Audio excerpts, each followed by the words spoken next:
রাসূলুল্লাহ সাল্লাল্লাহু আলাইহি ওয়াসাল্লাম সূর্যগ্রহণের সালাত আদায়ের একটা প্রেক্ষাপটে বলেছিলেন, জান্নাতের এক থোকা আঙ্গুর যদি আজকে ছিঁড়ে নিতে পারতাম, তাহলে আজ থেকে নিয়ে কিয়ামত পর্যন্ত সারা পৃথিবীর মানুষ এই এক থোকা আঙ্গুর খেয়ে শেষ করতে পারতাম।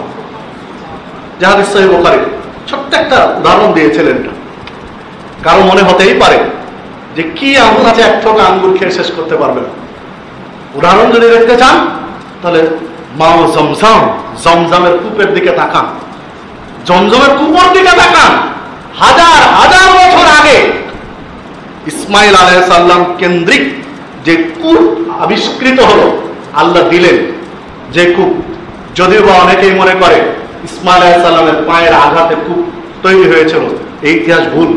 সহিহ বুখারীর বর্ণনায় যেটা পাওয়া যায়, দুই হাদিসে দুইটা আলোচনা পাওয়া যায়।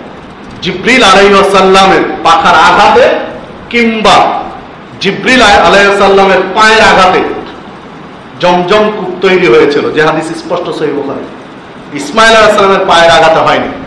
সেই কূপ যে তৈরি হলো হাজার হাজার বছর হয়ে গেছে, আজও রয়েছে, কিয়ামত পর্যন্ত রয়েছে। এক কূপের পানি খেয়ে প্রত্যেক বছর 20, 25, 30, 35 লাখ পর্যন্ত মানুষ হজ করে বছর হজ্জের সময়। তো 35 লাখ মানুষ পানি পান করে, 35 লক্ষ মানুষ প্রত্যেকে অন্তত 5 লিটার করে পানি নিজের এলাকায় নিয়ে যায়। কোনোদিন ওই কূপ শুকায়নি, কিয়ামত পর্যন্ত শুকাবে না। এটাই বান্দাদের জন্য নিদর্শন রেখে দিয়েছেন আল্লাহ রাব্বুল আলামিন। কোটি কোটি মানুষ পানি নিয়ে যাচ্ছে, সারা পৃথিবীর মানুষ যদি একসাথে পানি পান করে তো ওই কূপের পানি শেষ হবে না। এগুলো তো নিদর্শন, আল্লাহর নিদর্শন রেখেছেন। একদিকে যেমন ঈমান আনার জন্য খারাপ নিদর্শনগুলো রেখেছেন, অপরদিকে আল্লাহ রাব্বুল আলামিন ভালো নিদর্শনগুলো রেখে দিয়েছেন।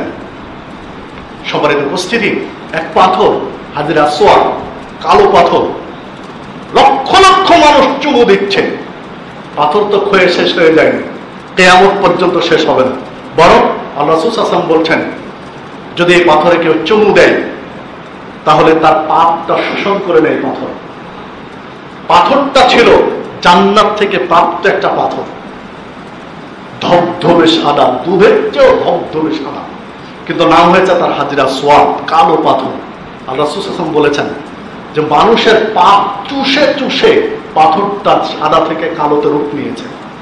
সহিহ। সম্মানিত উপস্থিতি, এগুলো একটা নিদর্শন। তো এগুলো থেকে আমি শিক্ষা কয়েকজন দিচ্ছি।